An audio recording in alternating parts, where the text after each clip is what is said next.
Bryant Denny Stadium. Bryant Denny Stadium is an outdoor stadium in the southeastern United States, on the campus of the University of Alabama in Tuscaloosa. It is the home field of the Alabama Crimson Tide football team of the Southeastern Conference, SEC. Opened 89 years ago in 1929, it was originally named Denny Stadium in honor of George H. Denny, the school's president from 1912 to 1932. In 1975, the state legislature added longtime head coach and alumnus Paul Bear Bryant to the stadium's name. Bryant led the Tide for 7 more seasons, through 1982, and is one of the few in Division I to have coached in a venue bearing his name. With a seating capacity of 101,821, it is the 4th largest stadium in the Southeastern Conference, the 7th largest stadium in the United States and the 8th largest stadium in the world.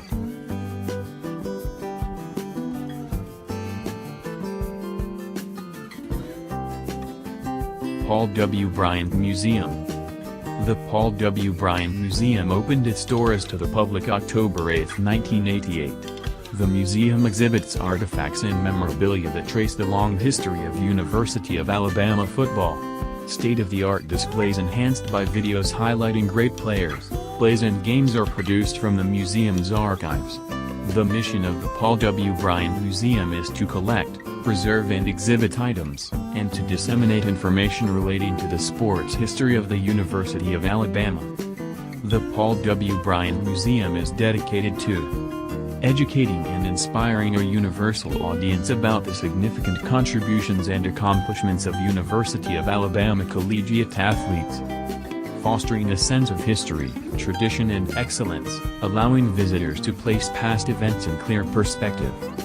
Serving as a leading resource to other sports museums, the University of Alabama, its alumni, fans, supporters and other organizations by preserving and interpreting the history of collegiate sports.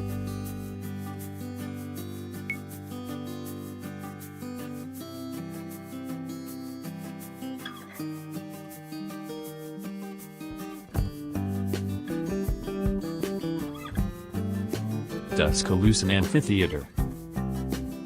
The Tuscaloosa Amphitheater is an outdoor amphitheater in Tuscaloosa, Alabama, USA that is used primarily for music performances. It has a seating capacity of 7,470. The amphitheater is located on Jack Horner Parkway, just beside the Hugh R. Thomas Bridge, only minutes away from the University of Alabama campus and blocks from downtown Tuscaloosa. It is the largest outdoor theater in West Alabama. The Tuscaloosa Amphitheater, designed by Davis Architects and built by Harrison Construction, broke ground on July 14, 2009, with an opening date estimated for August 2010. In the next few months, the Tuscaloosa area experienced record rainfall, delaying the opening until 2011. Kenny Chesney, along with Uncle Kracker, were originally set to open the amphitheater with a concert on March 31, 2011, but scheduling conflicts led to the show being moved back to May 25. It was later announced that the Avid Brothers and Band of Horses would open the amphitheater on April 1, 2011, followed by Patti LaBelle and the O'Jays the next night.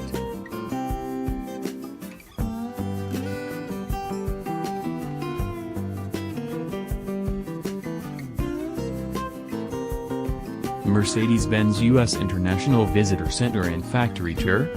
Visit the newly redesigned Mercedes-Benz Visitor Center in Vance, Alabama to experience firsthand the rich history and the exciting future of the world's most renowned automaker. For more than 20 years, Mercedes-Benz has been manufacturing some of their popular automobiles right here in Alabama, and the Visitor Center is an evolving, interactive tour through some of the legendary manufacturer's greatest innovations and most promising future concepts. Featuring iconic classic Mercedes-Benz automobiles, authentic Mercedes-Benz race cars, Mercedes-Benz concept cars, Mercedes-Benz Peerless Safety Exhibit, expanded gift shop, and much more. The Mercedes-Benz Visitor Center showcases the history, quality, safety, and innovation of Mercedes-Benz. Upon reserving a factory tour, you will start at the Visitor Center Museum and be welcomed by your guide, who will remain with you throughout your visit. You'll get a chance to see how the M-Class is built, from the first weld to the finishing touches with a guided walking tour of the factory. Children's Handson Museum of Tuscaloosa. Welcome to the Children's Handson Museum of Tuscaloosa, CHOM, where children explore, create and discover every time they visit. When we say hands-on, we really mean it. Learning through play is what our exhibits are all about, and you are encouraged to touch, feel and play in our exhibits. 2 floors of fun wait for families and school groups, too. With 24 exhibits, CHOM offers newborns through age 13 a fabulous place just for them. Exhibits, special events, holiday celebrations and parties are all waiting at CHOM. Exhibits. Children's Handson Museum, or CHOM as it is so affectionately named, has permanent exhibits that were designed to stimulate children's curiosity about their community and their place in it, and to involve children, parents, teachers, and others in participatory education. Early exhibits included a Choctaw Indian village, a historical gallery including a general store, a bank, and grandmother's attic where children can dress in 19th century clothing, a hospital where children can care for our newborns, learn about proper nutrition. Capitol Park. From 1826 to 1846, Tuscaloosa served as the state capital. Its once beautiful Capitol building was completed in 1829, 3 years after Tuscaloosa was designated as the capital. It was an impressive sight, an architectural jewel that stood tall and proud for anyone passing by to admire. But the building only acted as a seat of power for a couple of decades. The government decided to head elsewhere in 1846, and the former Capitol building was then leased to the Alabama Central Female College. The college had a 99-year lease on the land, but their time within the building was sadly cut short.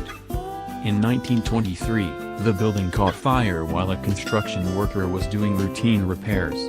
The flames spread quickly, engulfing the structure and sending it to its fiery demise. People salvaged what they could from the ruins.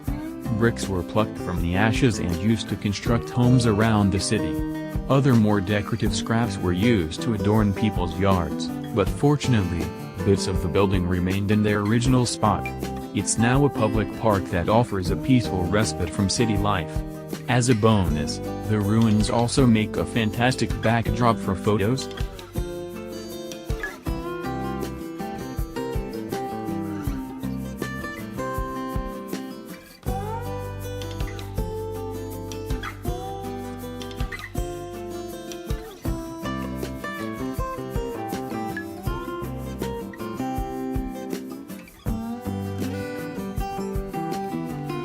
Tuscaloosa Riverwalk. The Riverwalk is an excellent paved trail along the southern bank of the Black Warrior River near downtown Tuscaloosa. The path is divided by a painted line making a distinct two-way road for walkers and bikers. Riverwalk Bridge. There are a variety of park areas that are all dog-friendly sprinkled along the trail. The pathway has plenty of benches, gazebos and hammock-friendly trees for quick breaks and picnics. The trail also provides a playground near the public library and a splash pad at the Bama Bell dock for the kids. The trail is well lighted with street lamps lining the trail. Though expanding, the present entire length is approximately 4.5 miles, starting at Capitol Park on the western end and ending at a gazebo on the east side of Manderson Landing. It is 4.2 miles if you start at the amphitheater loop, where you can use the ample parking that venue offers. Jemison-Van Mansion. The Jemison-Van Mansion is a historic house in Tuscaloosa, Alabama, United States. The structure remained a private residence until 1955, when it served first as a library, then publishing house offices, and lastly as a historic house museum. The mansion was added to National Register of Historic Places on April 19, 1972, due to its architectural significance. The beautiful Jemison-Van Mansion in Tuscaloosa, Alabama is filled with mysteries such as a door that leads nowhere, deep underground tunnels, 2-foot-thick brick walls, and many reported paranormal experiences reported by visitors. The mansion was originally designed by architect John Stewart for Robert Jemison Jr., 1802 to 1871, a local planter, politician, and businessman. He was married to Priscilla Cherokee Taylor, 1812 to 1886. Robert Jemison Jr. spared no expense in the construction of the home. The mansion had 26 rooms with the most elaborate plumbing system in the state of Alabama at the time. The system featured running water, flush toilets, a hot water boiler and even a copper bathtub. Gas was used to light the home and a kitchen stove was fueled by gas from a coal gas plant on the property.